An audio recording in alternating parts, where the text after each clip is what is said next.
할렐루야. 이 시간 예배의 자리에 나오신 여러분들을 주님의 이름으로 축복합니다.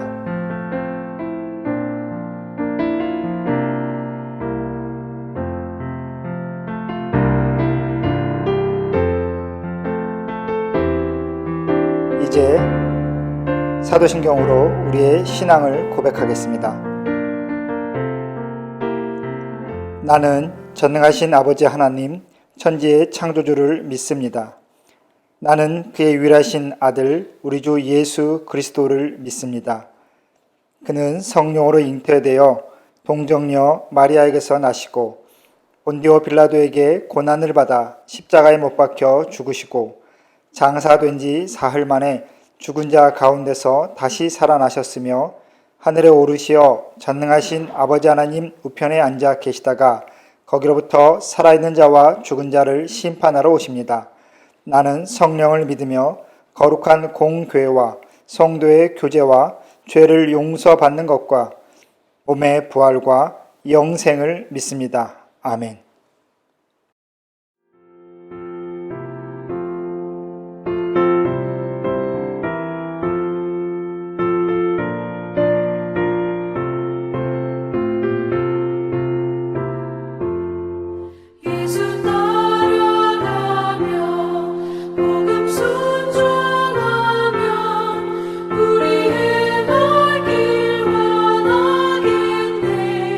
주를 의지하여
사랑과 은혜가 풍성하신 하나님, 보잘것없는 저희를 주님의 자녀로 삼아주시고 오늘 이 시간 예배로 주님께 영광 돌리게 하시니 감사와 찬양을 드립니다. 코로나19의 장기화로 저희 성도들 모여 예배드리지 못하는 가운데 있지만 이 시간 영상으로 함께하는 각 가정에 성령 하나님의 동일한 은혜가 함께 하실 것을 믿습니다. 지난 한 주 저희 온 성도들과 그 가정을 지켜주신 주님 감사합니다. 주님의 보호 아래 있음에도 불구하고 코로나 사태로 인해 발생한 각종 어려움과 걱정으로 말씀의 자리에 앉기보다는 세상의 소식에 집중했음을 이 시간 고백합니다. 눈동자같이 지키시고 그의 날개 아래 감추어 주실 것을 구하는 다윗처럼 주님의 자녀된 자로 의연하고 담대하게 기도와 말씀에 집중하며 주님만 의지하는 저희들 될 수 있도록 인도하여 주시옵소서. 코로나19로부터 국민들을 지켜내기 위해 노력하는 대한민국 정부와 공무원, 의료진들을 위해 기도합니다. 끝이 어디인지도 알 수 없는 상황에서도 묵묵히 맡은 일을 감당하고 있는 그들을 축복하시고 과중한 업무에 지치지 않게 영과 육을 든든히 하여 주시옵소서. 우리가 몸담고 있는 인도를 위해 기도합니다. 걷잡을 수 없이 확산되는 코로나19로 인해 이 땅이 말할 수 없는 고통 가운데 있습니다. 이 땅을 위해 기도하는 주의 자녀들이 있사오니 그들의 기도와 눈물을 기억하시어 인도가 하루빨리 이 어려움을 헤쳐나갈 수 있도록 하여 주시옵소서. 특별히 이곳에서 사역하시는 선교사님들과 그 가족의 건강과 안위를 주님 지켜주시어 사역에 어려움이 없도록 보살펴 주시옵소서. 뉴델리 한인교회를 위해 기도합니다. 주님이 세우신 뉴델리 한인교회를 주님 기억하여 주시옵소서. 모여 예배드리지 못하고 있지만 마음으로 더욱 뜨겁게 교제하게 하시고 서로 사랑하게 하시니 감사합니다. 주님 안에서 맺어진 저희들 어느 곳에 있든지 말씀과 기도로 하나 되어 주님이 보시기에 아름다운 뉴델리 한인교회가 되게 하여 주시옵소서. 특히 전례 없는 상황 가운데에서도 성도들 양육에 힘쓰시는 라보성 목사님과 그 가정을 축복하시고 영육 간의 강건함을 허락하여 주시옵소서. 각 가정의 가장들을 위해 기도합니다. 위험한 상황 가운데에서도 일터에 나가고 있는 각 가정의 가장들을 주님 지켜주시어 사업장과 일터, 함께 일하는 직원들을 코로나를 비롯한 모든 사건 사고로부터 안전하게 하여 주시옵소서. 이 시간 말씀을 듣습니다. 말씀을 전하시는 목사님에게 성령의 능력을 부어주시어 주신 말씀으로 저희들 새힘 얻어 시작하는 한 주 담대하게 세상을 이기며 살아가게 하여 주시옵소서. 이 예배를 기쁘게 받아주실 줄 믿고 모든 영광 주님께 올려드리며 우리 주 예수 그리스도의 이름으로 기도드렸습니다. 아멘.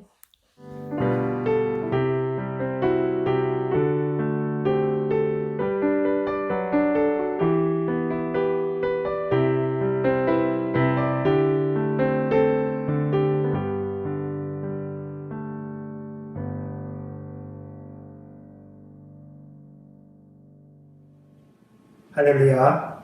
우리 함께 가슴에 손을 얹고 기도하시겠습니다. 우리 생명의 주인 되신 하나님 아버지, 이 시간 우리를 그 사랑의 품 안에 안아주시고 샬롬의 은혜를 누리게 해주시니 감사합니다. 모든 곳에서 주님을 바라볼 수 있는 믿음의 담대함을 이 시간 구하오니 언제나 주의 말씀에 귀를 기울이고 우리의 마음이 주님을 향할 수 있도록 우리 안에 주님 주인 되어 주시옵소서. 특별히 말씀을 듣습니다. 말씀을 전하는 자나 듣는 자 모두의 죄와 허물을 십자가의 보혈로 덮어주시고 오직 하나님의 말씀만 살아있는 시간 되게 하여 주옵소서. 예수님의 이름으로 기도합니다. 아멘. 오늘 우리에게 주신 말씀은 로마서 15장 1절부터 13절까지의 말씀입니다. 이 시간 특별히 3절부터 7절까지 그리고 13절의 말씀을 제가 읽겠습니다. 그리스도께서 자기를 기쁘게 하지 아니하셨으니 기록된 바 주를 비방하는 자들의 비방이 내게 미쳤나이다 함과 같으니라. 무엇이든지 전에 기록된 바는 우리의 교훈을 위하여 기록된 것이니 우리로 하여금 인내로 또는 성경의 위로로 소망을 가지게 함이니라.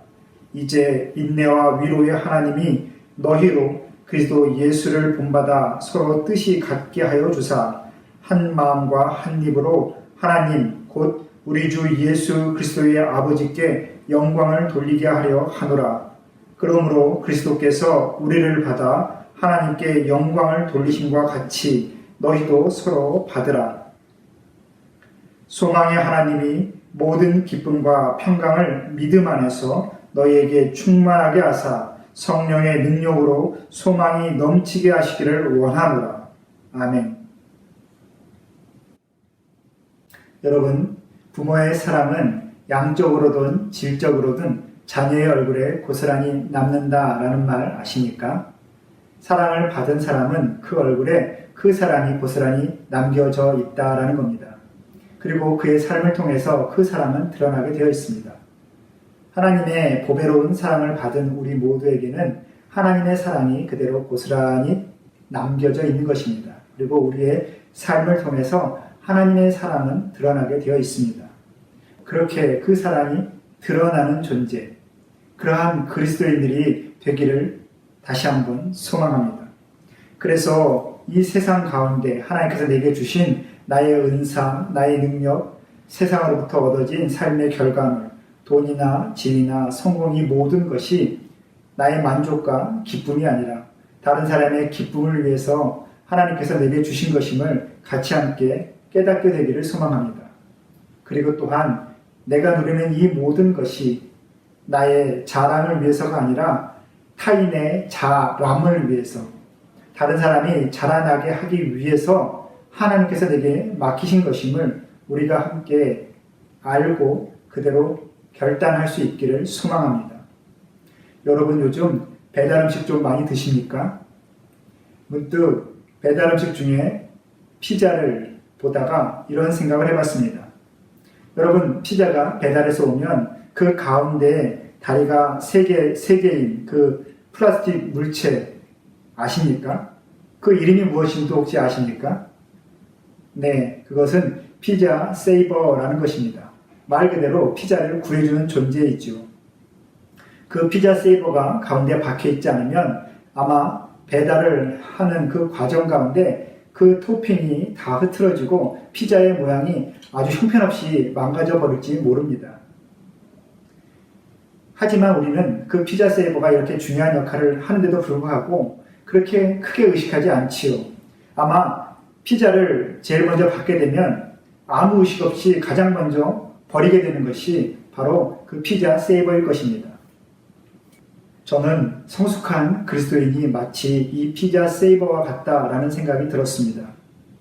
타인을 받고 섬기고 그 역할을 다하게 되면 이름 없이 사라져버리는 그러한 그리스도인 말입니다. 자신이 드러나지 않아도 또 자신이 남긴 결과물이 무엇인지 그렇게 주목하지 않아도 섬기고 배려하고 받는 것에 만족하며 하나님께서 쓰시는 곳마다 하나님께서 쓰시고자 하실 때마다 그저 그 자리에 자신을 내어놓는 사람, 그 사람이 바로 믿음이 강한 사람이고 성숙한 그리스도인일 것입니다. 우리 그리스도인들, 우리가 믿음 안에서 성장하게 되면 우리는 그저 이 피자 세이버 같은 존재로서 만족할 수 있으면 좋겠습니다. 교회는 그런 것이죠. 계속해서 믿음의 공동체, 교회 안에서의 관계에 대해서 또 함께 살아가는 그 법에 대해서 우리는 말씀을 듣고 또 말씀을 나누고 있습니다. 우리 그리스도인들이 그런 믿음 안에서 주님과 만나며 성숙해지며 하나님의 사람으로서 성장하고 자라가게 되는 것, 이 모든 것은 하나님께서 우리에게 주신 하나의 축복이죠. 그런데 오늘 말씀은 그렇게 자라가는 데 있어서 뚜렷한 기준이 있다, 아주 명확한 수준이 있다라고 하나님께서 우리에게 주신 그 기준을 말해주고 있습니다. 오늘 7절 말씀 보시면 하나님께서 우리에게 바라시는 믿음의 기준은 어디에 이른다라고 말씀하고 계십니까? 네, 바로 예수 그리스도의 그 기준, 예수님의 그 삶의 기준에까지 이르러야 된다라고 우리에게 말씀하고 계십니다. 예수님께서 우리를 받으신 것처럼, 그리고 하나님께 영광을 돌리신 것처럼 그렇게 우리도 함께 받아서 하나님께 영광을 돌리라 라고 말씀하고 계시죠. 특별히 7절 말씀 제일 앞에 보시면 그러므로 라는 접속사가 쓰여 있는데, 이 앞에 모든 내용을 받으면서 오늘 시작하는 이 부분이 이 로마서 후반부의 결론이라는 것을 이 구절을 통해서 우리에게 말해주고 있습니다. 곰곰이 생각해보면 이 말씀은 우리에게 정말 놀라운 말씀이 아닐 수 없습니다. 하나님께서 우리에게 말씀하시는 이 기준, 예수 그리스도의 하신 그 일처럼, 예수님께서 사신 그 모습처럼 우리에게 그렇게 살아내라 라고 말씀하신 것은 높아도 너무 높은 기준이다 라는 것이죠. 하지만 바울사도는 본문 전체를 통해서 이 부분을 분명히 강조합니다. 5절 말씀 보시면 너희로 그리스도 예수를 본받아 서로 뜻이 같게 하여 라고 해서 예수님을 본받으라 라고 말씀하십니다. 또한 오늘 13절까지의 말씀을 쭉 읽어보시면 구약의 여러 말씀을 인용하면서 예수님께서 이렇게 언약을 성취하셨으니 너희도 이렇게 말씀을, 언약을 성취하면서 살아라 라고 말씀하신다라는 겁니다. 우리에게 너무나 부담스러운 말씀이 아닌가 싶습니다.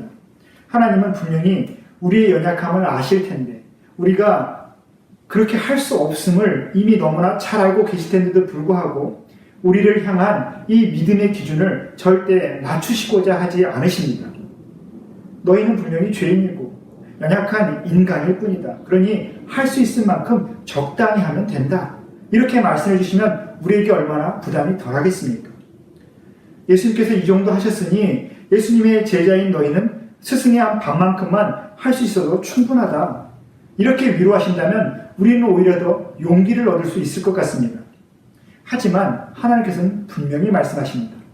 예수님께서 이렇게 하셨으니 너희도 이렇게 해라. 그리스도가 한 것처럼 너희도 해야 된다. 이것이 바로 하나님의 기준이다라는 겁니다. 여러분, 아멘으로 화답하실 수 있으시겠습니까? 우리들의 고민이 사실 여기서부터 시작됩니다. 지금 이 시간도 설교를 통해서 우리는 말씀을 전하고 듣고 있지만 과연 우리가 이번 한 주 동안 이 말씀을 얼마나 살아낼 수 있을까? 우리에게는 스스로 약한 마음이 분명히 들고 있습니다. 지난 주 중에 우리가 들었던 관계에 대한 말씀 기억하시면서 얼마나 지난 한 주 동안 타인을 받아주셨습니까? 요즘 다들 어렵다 말하고 앞으로의 회복의 과정도 참 고민이 많다, 방법이 참 모호하다라고 서로 걱정은 많이 하지만 내 자신의 걱정, 고민에만 집중하였지 우리가 실제로 다른 사람의 또한 부족함, 연약함은 얼마나 받고 또 얼마나 돌아봤는지, 내 마음을 얼마나 나누어 주었는지 한번 생각해보면 우리는 우리 자신의 연약함, 우리 자신의 약함, 우리 자신의 모자람을 너무나 절실히 알 수 있을 것입니다. 우리는 흔히 그렇게 말씀하시죠. 말씀을 살아내는 것, 일단 목사님이나 믿음이 강한 특별한 분들 먼저 살아내 보십시오. 그러면 한번 내가 잘 보겠습니다. 혹시나 그런 마음 혹시 없으십니까? 오늘 하나님께서 우리에게 바라시는 믿음의 수준은 굉장히 높습니다.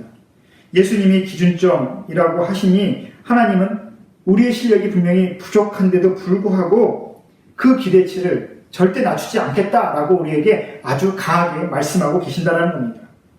오늘 본문 5절 한번 다시 보십시오. 우리에게 희망의 말씀 한번 찾아보시겠습니까? 그리스도 예수를 본받게 하는 그 주체가 누구라고 말씀하고 계십니까? 네, 바로 인내와 위로의 하나님이다라고 말씀하십니다.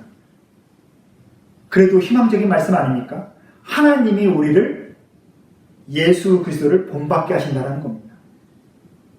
13절 말씀 한번 또 보시겠습니까? 하나님이 누구의 능력으로 이 모든 일을 이룬다라고 말씀하고 계십니까? 네, 바로 성령의 능력으로 이루게 하십니다. 모든 기쁨과 평강을 우리에게 충만하게 하시는 것은 바로 하나님이시다라고 말씀하신다는 겁니다. 우리의 인격이나 우리의 실력이 아니라 내가 지금까지 쌓은 세상 가운데 연륜이 아니라 하나님께서 성령의 능력과 하나님의 주권으로 우리에게 기쁨과 평강이 넘치게 하시고 그 힘으로 그리스도의 모습을 우리로 하여금 살아낼 수 있는 그 소망을 갖게 하신다는 겁니다. 우리의 살 길이 여기에 있는 것이죠. 하나님이 하십니다. 그런데 여기서 착각하면 안 되는 것이 하나님이 하시니 우리는 두 손 놓고 기다리자 하면 분명히 안 되는 것이죠. 13절에 믿음 안에서라는 말이 그래서 아주 중요합니다. 믿음 안에서라는 것은 우리가 아무 노력도 하지 않는다라는 그 뜻이 아닙니다. 성령의 능력으로 하나님이 하실 것을 믿고 그 하나님을 의지하는 것, 성령 하나님을 사모하는 것, 그것은 우리가 할 수 있는 일입니다. 이건 우리의 몫이다라는 것이죠. 말씀을 읽고 나는 이렇게 살 수 없어. 나는 도저히 이 말씀대로 살아갈 힘이 없어. 나는 너무나 부족해. 이런 반응을 보이는 것은 아주 긍정적이고 당연한 반응일 수 있습니다. 그런데 문제는 거기서 멈추면 곤란하다는 겁니다. 나는 못하니까, 나는 할 수 없으니까, 나는 부족하니까 그냥 이건 못 들은 걸로 해야겠다. 할 수 있는 사람이 누군지 내가 한번 찾아봐야겠다. 이렇게 마음먹는 것이 아니라 성령의 능력으로 하나님께서 이루어 가시니 나는 그 성령 하나님을 사모해야겠다. 성령 충만함을 내가 갈망하고 그 갈망에 내가 머물러야겠다. 그래서 성령의 능력이 내 안에 임할 수 있도록 내가 준비해야겠다. 이렇게 반응하는 것이 바로 우리가 담당해야 될 몫이다라는 겁니다. 성령 충만을 갈망하고 그 갈망에 머무르는 것, 그리고 성령으로 충만해지기 위해서 노력하는 모든 것, 이것이 바로 우리가 할 수 있는 모든 일입니다.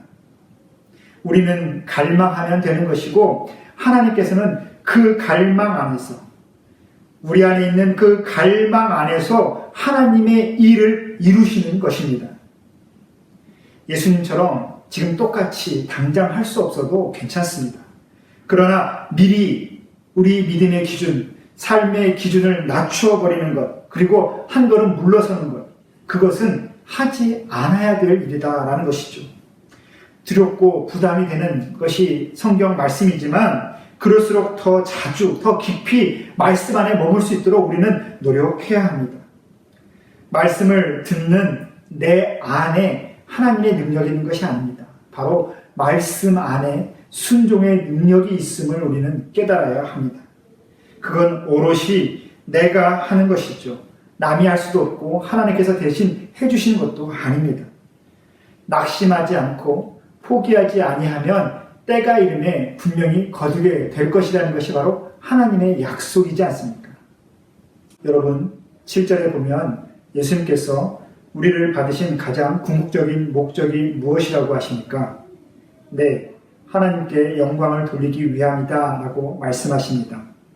6절에도 예수 그리스도의 아버지께 영광을 돌리게 하려 하노라고 하시고, 또 9절에도 그 긍휼하심으로 말미암아 하나님께 영광을 돌리게 하려 하십니다 라고 말씀하십니다.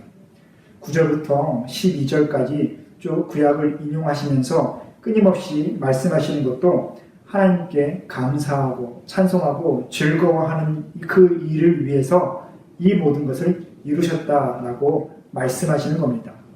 한마디로 그 핵심을 말씀드리면 하나님께 영광을 돌리기 위하여, 하나님의 영광을 위하여 이 모든 것을 이룬다라고 고백하신다라는 겁니다. 여러분, 세례 받으셨지요? 세례 문답 하실 때에 받으셨던 질문 제가 한번 다시 드리겠습니다. 웨스트민스터 소요리 문답의 제일 첫 번째 질문이죠. 사람의 제일 되는 목적이 무엇이라고 생각하십니까? 네, 그 답은 사람의 제일 되는 목적은 하나님을 영화롭게 하는 것과 그를 영원토록 즐거워하는 것이다 라는 것이죠. 본문이 강조하는 바가 바로 그렇습니다. 하나님을 영화롭게 하는 것, 그리고 10절 말씀처럼 성도들이 함께 하나님을 즐거워하는 것, 그것이 인간의 제일 되는 목적입니다. 예수 그리스도를 본받는 것 역시 바로 하나님의 영광이 목적이다라는 것입니다. 여러분, 이 말씀이 진정으로 믿어지십니까? 그런데 이렇게 말씀드리면 혹 어떤 분들은 이렇게 되물을 수 있습니다. 그러면 우리는 하나님의 영광을 위해서 존재하는 소모품 같은 그런 존재인가요? 하나님이 우리에게 당신의 영광을 위해서 살으라고, 하나님의 영광을 채우기 위해서 너희는 그렇게 살아가라고 말씀하고 계시는 걸까요? 우리는 이 부분에서 분명히 깨달아야 합니다. 하나님은 왕이 되시려고 또 영광을 누리시려고 하시는 것이 아니라 이미 왕이시고 모든 만물의 주인이시고 이미 영광 가운데 계신다라는 사실입니다. 왜 하나님께서 우리를 통하여 영광을 받기를 원하실까요? 우리를 수단으로, 소모품으로 여기시는 것이 분명히 아니십니다. 왜냐하면 하나님께서는 이미 영화로우신데 우리에게 영광을 요구하시는 이유는 그 목적이 우리 안에 있음을 알게 하시려는 것이죠. 여러분, 하나님과 세상의 우상의 차이를 아십니까? 우상은 다릅니다. 그 신은 완전하지 않기 때문에 또 부족하기 때문에 먼저 채워줘야 복을 준다라고 합니다. 정성을 보이고 무엇인가 바쳐라 라고 늘 요구하지. 하지만 하나님은 그렇지 않으십니다.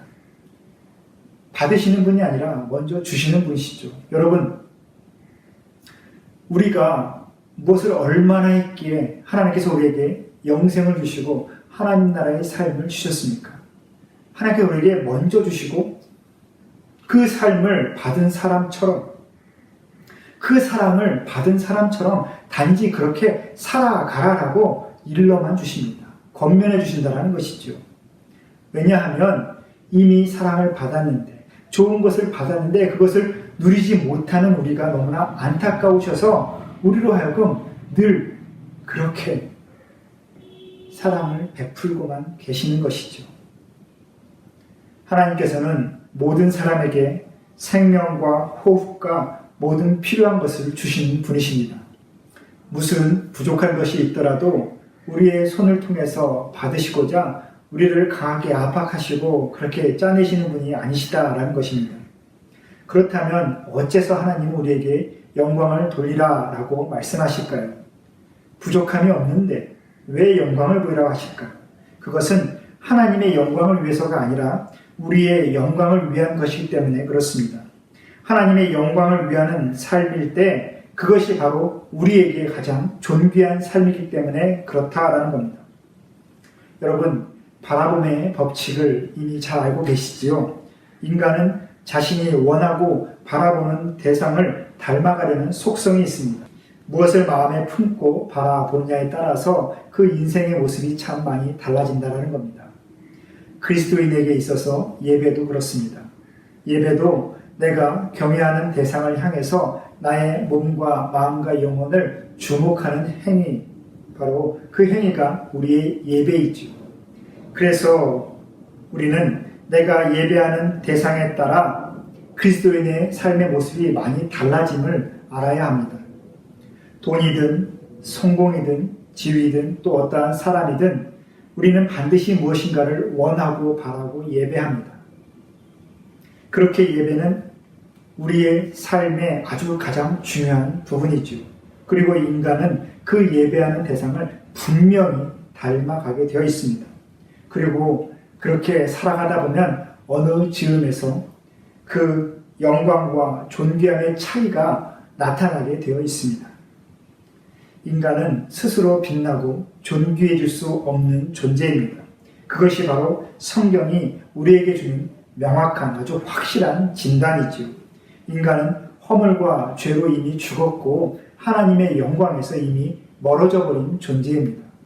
우리가 이 땅에서 내 자유로 내 의지대로 살아가는 것 같지만 사실 우리는 공중에 권세 잡은 자의 손 아래에 그 손 안에서 그의 권세에 따라 살아가고 있습니다. 그래서 우리는 사실 우리 안에 어떠한 존귀함도 또한 영광도 없음을 먼저 알고 있지요. 그런 우리를 하나님께서는 예수 그리스도와 함께 살리셨고 또한 예수 그리스도와 함께 하늘 아버지의 그 자리에 그 우편에 우리를 앉혀 주셨습니다. 그 자리에 하늘의 보좌에 앉히셨다는 그 말에는 이 세상을 다스리는 그 권세도 함께 주셨다라는 뜻이 포함되어 있습니다. 다른 말로 우리 성도들과 함께 동일한 하나님 나라의 시민으로 살아갈 수 있는 그 권세를 우리에게 주셨고 하나님의 가족, 하나님의 은혜를 함께 먹고 사는 그 가족으로서 우리를 받아주셨다라는 겁니다. 하나님은 그렇게 우리를 거듭나게 하여 주셨죠. 여러분, 이 거듭남의 믿음이 분명히 우리 가운데 있으시지요. 하나님의 영광을 위해서 살라라는 것은 이미 영광으로 충만한 하나님을 위해서가 아니라 영광을 잃어버린 저와 여러분이 하나님 안에서 다시 그 영광과 존엄함을 회복할 수 있기 때문에 그래서 하나님의 영광 안에 들어오라고 말씀하고 계시는 겁니다. 하나님의 영원한 영광 가운데 들어와서 그 영광을 누리고 살아가는 것, 그것이 바로 우리 하나님께서 우리에게 주신 바로 복음의 초대장입니다. 사랑하는 여러분, 하나님의 영광을 위해서 살아갈 때에 그러므로 그 영광 안에 거할 때에 우리는 가장 존귀할 수 있습니다.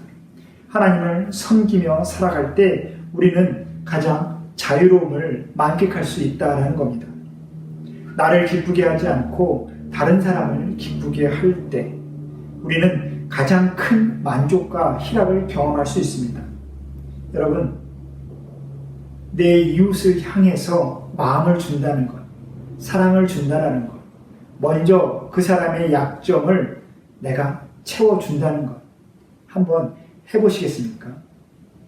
우리가 그 신앙에 이르게 되기를 소망합니다. 하나님의 영광을 알고 누리는 믿음 되기를 주님의 이름으로 축원합니다. 그렇다면 하나님은 어떠한 방법으로 우리에게 영광을 받으시겠습니까? 하나님을 영화롭게 하는 방법, 여러분 잘 알고 계십니까? 한번 말씀해 보시겠습니까? 네, 이 땅에서 복받고 잘 사는 것, 풍요롭게 모든 것을 누리며 하나님 앞에 감사하다라고 다른 사람들 앞에 그 은혜를 나타낼 수 있는 것, 그것이 바로 하나님의 영광을 나타내는 것이겠죠. 맞습니까? 여러분, 근데 사실 그것도 영광이지만 아주 핵심적인 영광은 아닌 것 같습니다. 왜냐하면 하나님을 믿지 않는 사람들도 자기 욕심으로 또한 자기 능력으로 그 정도의 세상의 풍요의 영광은 다 누릴 수 있기 때문에 그렇습니다. 하나님은 성경을 통해서 하나님께 영광이 되는 많은 방법들을 우리에게 말씀해 주십니다. 우선 하나님은 우리의 찬양과 예배를 통해서 영광을 받으십니다. 본문 9절과 11절에 보시면 주님의 이름을 찬송하고 주를 찬양하라 라고 말씀하고 계십니다. 바로 찬양과 경배가 하나님께 영광을 돌리는 것입니다. 여기 있는 이유가 바로 그것이죠. 여러분이 지금 이 자리에 이 예배 가운데 있는 것도 바로 이 찬양과 이 경배의 모든 것이 하나님 앞에 영광이 되기 때문에 우리가 이 자리를 지키고 있는 것입니다. 여러분, 하나님께서는 예배를 정말 귀하게 여기십니다. 우리의 생각보다도 훨씬 더 예배를 강조하시는 분이 바로 하나님이십니다. 우리가 하나님의 영광을 위해서 모든 것을 먹고 마신다라고 이야기하지만 그 모든 일 가운데 나의 즐거움이 조금씩은 다 담겨 있지 않습니까? 하지만 예배는 오롯이 하나님께만 집중되는 시간입니다. 찬양과 기도와 봉헌과 말씀을 듣는 것, 또 기도하는 것, 이 모든 것은 나의 만족과 나의 영광이 아니라 오직 하나님의 영광만을 위해서 하나님 앞에 집중하는 나의 시간, 나의 삶인 것이죠. 그래서 하나님을 목적으로 하는 우리의 이 모든 예배의 과정 자체가 하나님을 영광스럽게 하고 하나님 앞에 영광이 됩니다. 그리고 이 예배를 통해서 하나님께서 우리에게 은혜를 베푸시고 우리를 영광스러운 모습으로, 바로 그리스도인의 모습으로 회복시켜 주시는 것이죠. 하나님의 말씀에 순종하는 것도 하나님 앞에 큰 영광이 됩니다. 순종이 제사보다 더 낫다라는 말씀, 내 생각을 내려놓고 하나님의 말씀에 순종하는 것은 바로 하나님 앞에 큰 영광이 됩니다. 오늘 함께 보는 25장 8절의 말씀에도 바울 사도는 예수님이 하나님의 말씀과 언약을 다 성취하셨다라고 우리에게 강조하고 있지요.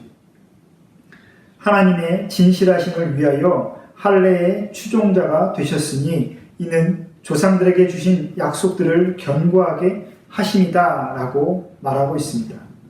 또 구약의 여러 말씀들을 그대로 이루신 것에 대해서 9절부터 12절까지 계속 반복해서 말씀하십니다.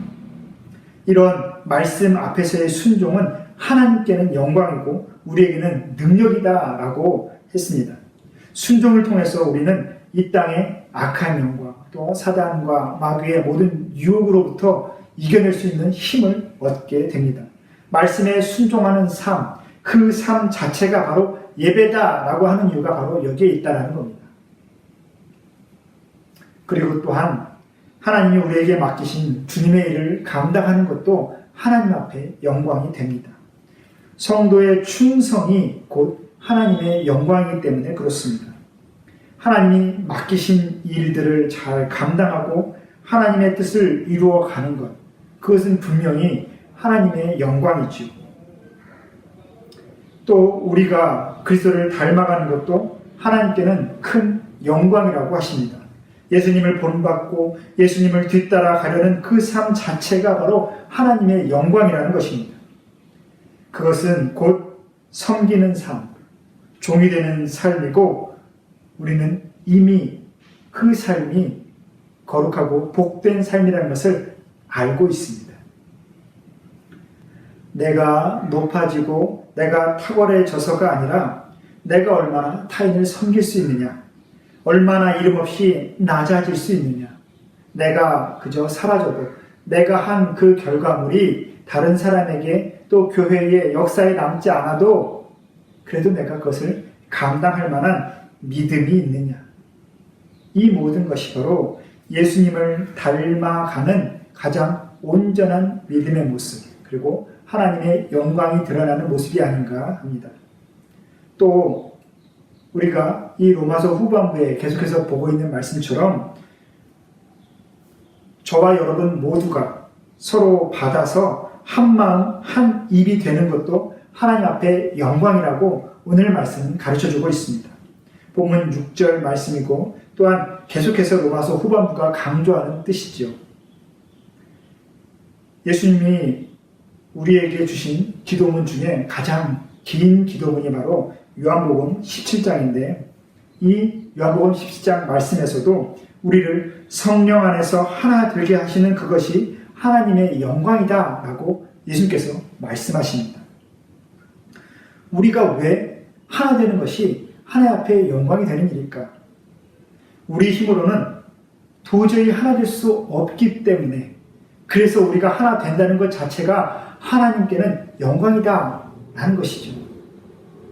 내 힘으로는 도저히 저 사람을 받을 수 없고 내 마음으로는, 내 판단으로는 저 사람을 도저히 인정할 수가 없는데 그럼에도 불구하고 내가 받아주고 또 저 사람의 약함을 내가 좀 채워주면서 그렇게 티도 안 나는 그러한 섬김, 정말 아무런 결과도 때로는 허무하고 더덥다라고 생각하는 그 배려와 헌신을 노력하면서 하나가 되어가는 것, 그것은 사람의 힘으로는 너무나 어려운 일이기 때문에 그렇게 된다는 것 자체가 바로 하나님께서 함께 하심이고 그 일의 결과가 하나님 앞에 영광이 된다라고 하시는 것입니다. 바로 성령 하나님께서 우리 안에 계시지 아니하시면 우리는 이 모든 일을 할 수 없기 때문에 그렇다라는 겁니다. 여러분, 하나님의 영광을 위해서 살아가는 삶 너무 어렵다라고 생각하십니까? 아니면 그저 그냥 말씀을 듣고 내가 하루하루 하나님을 찾는 것에 스스로 만족하면서 살아가는 지금의 우리의 모습, 우리의 믿음의 수준이 충분하다라고 생각하고 계십니까? 우리는 때로 우리 존재의 본질을 잊어버리고 사는 것 같습니다. 우리 인간에게 있어서 가장 큰 문제는 무엇인가 엄청난 죄를 저질러서가 아니라 우리 스스로가 어떠한 존재인지를 잃어버리는 데서부터 문제는 시작된다라고 생각합니다. 우리가 누구인지, 우리가 얼마나 존귀한 존재인지를 우리는 그저 잊어버리는 데 익숙합니다.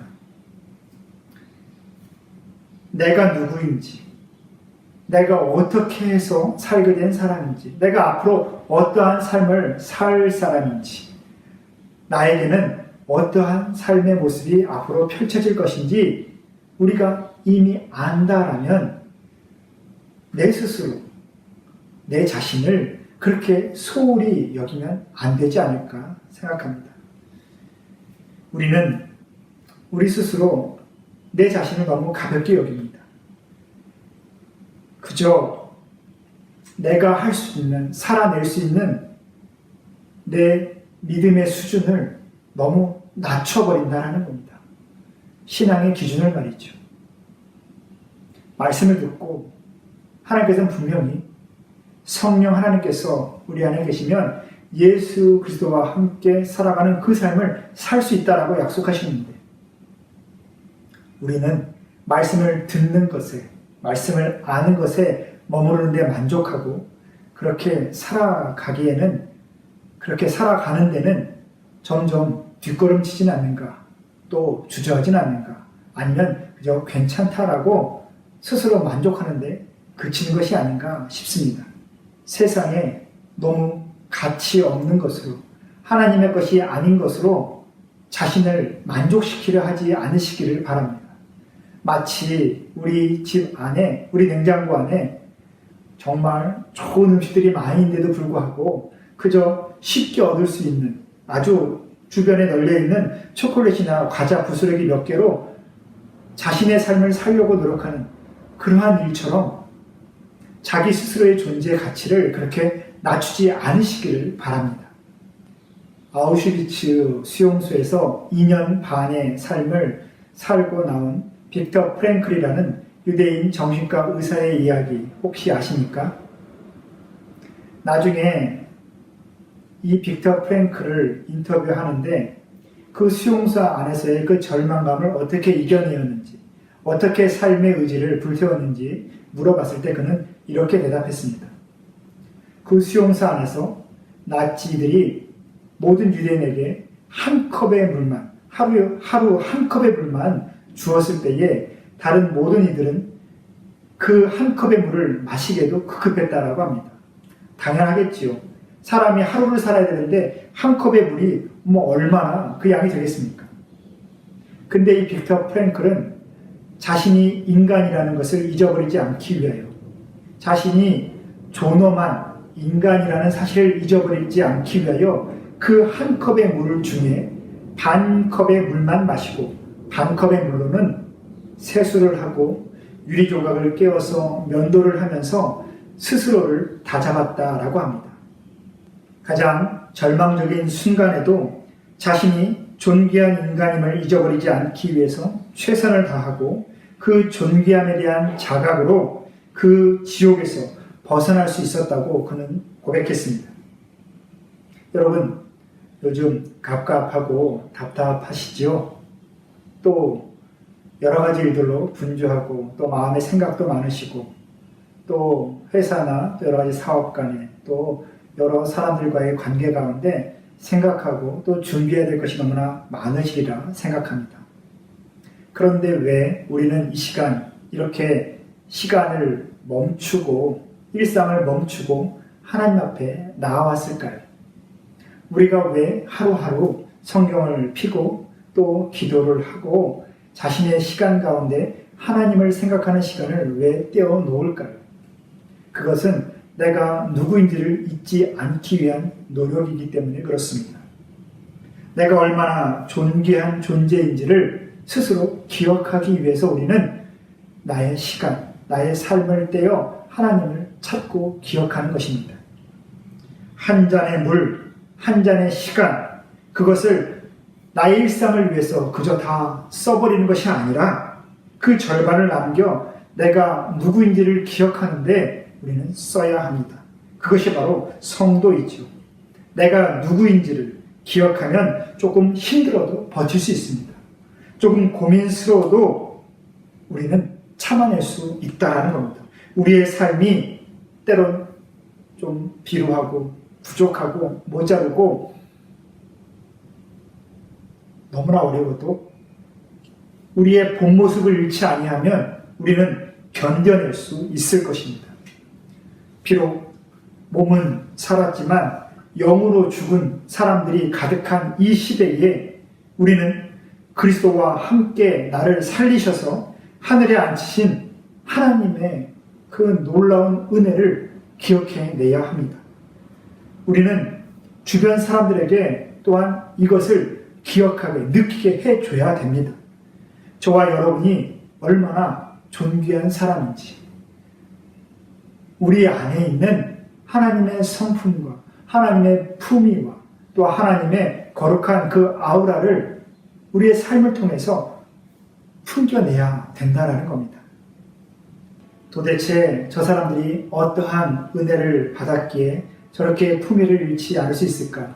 도대체 어떠한 사랑을 경험했기에 저렇게 사랑이 마르지 않을 수 있을까?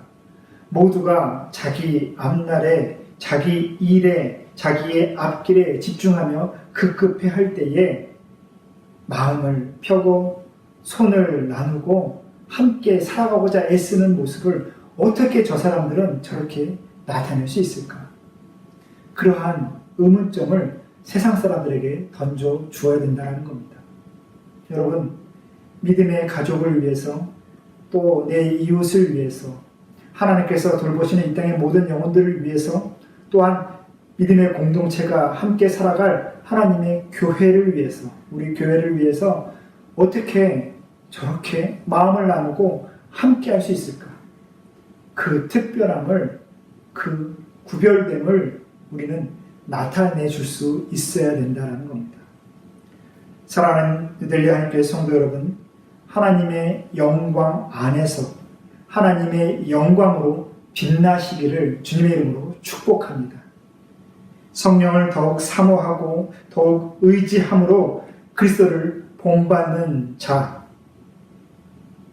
그 그리스도를 본받아가는 그 삶의 모습, 그것이 저와 여러분 모두에게 풍성히 임하기를 또한 머물기를 소원합니다. 순종하기 어려운 말씀, 받아들이기 어려운 말씀 분명히 많이 있습니다. 하지만 그럴수록 말씀에 더 깊이, 더 자주, 더 가까이 나아가서 그 말씀의 능력을 결국 경험하게 되는 우리 모두가 되기를 다시 한번 원합니다. 이번 한 주 동안 부디 그리스도 예수를 본받아 한 입, 한 마음으로 하나님의 영광이 되어가는 저와 여러분, 우리 뉴델리 한인교회 되기를 주님의 이름으로 축복합니다. 함께 기도하시겠습니다. 사랑과 은혜가 풍성하신 하나님 아버지, 우리의 삶 속에서 하나님의 말씀이 살아있음이 증거되기를 소망합니다. 우리에게 말씀을 살아낼 수 있는 믿음을 주옵소서.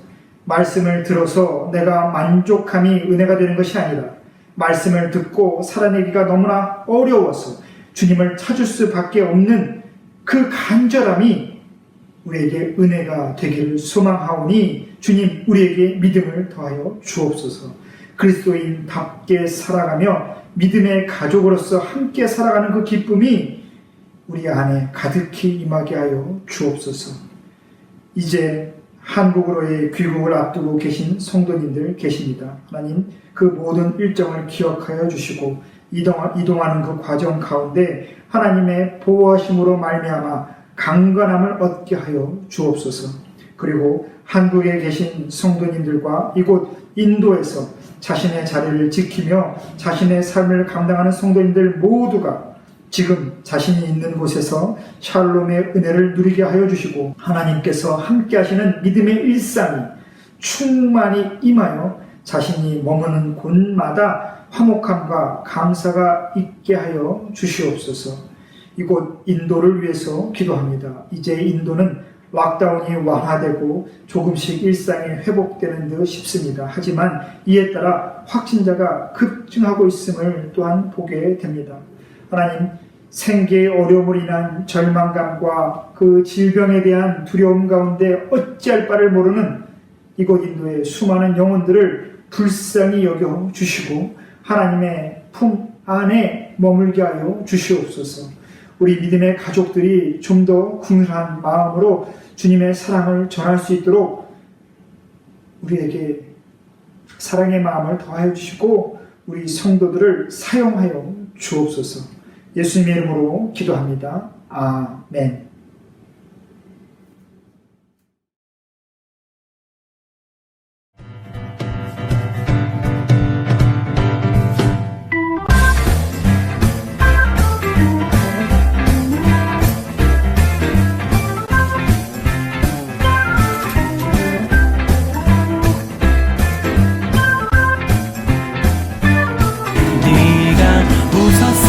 좋겠어.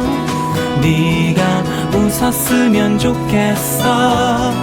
네가 웃었으면 좋겠어. 정말이야 정말이야. 네가 웃었으면 좋겠어. 네가 웃었으면 좋겠어. 네가 웃었으면 좋겠어. 정말이야.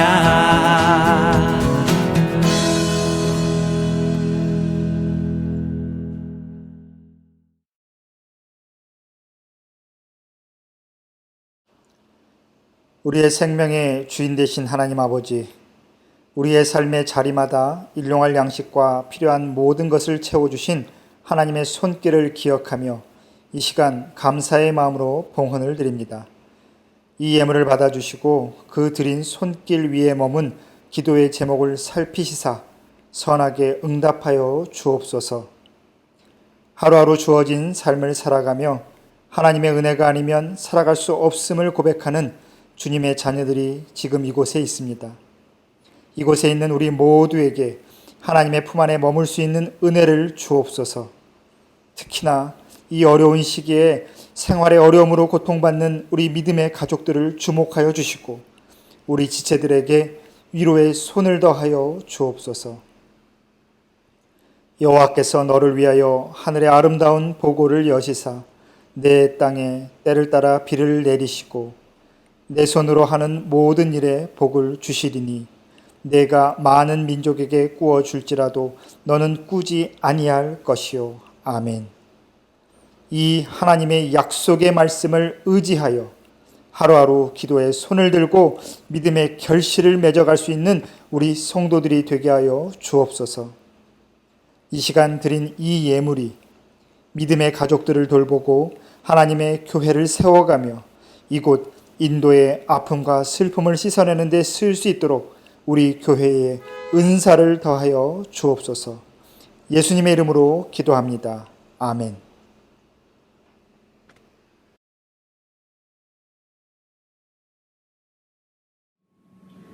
이제는 우리 주 예수 그리스도의 은혜와 하나님 아버지의 다함없는 사랑과 성령 하나님의 감동, 감화, 교통하심의 역사가 자신의 삶을 통해 하나님의 영광이 드러나며 이 땅의 모든 영혼들이 하나님의 품 안에 있게 되기를 소망하는 이 자리에 있는 모든 성도들의 기도 위에 너희는 가만히 서서 주 너의 하나님이 행하시는 일을 보라는 그 말씀에 의지하여 기도의 손을 높이 들고 있는 이 땅의 모든 하나님의 사역자들 위에 또한 하나님의 돌보심이 아니면 단 한순간도 살아갈 수 없는 이 땅의 모든 소외된 영혼들 위에 지금부터 영원히 함께 하시기를 간절히 축원하옵나이다. 아멘.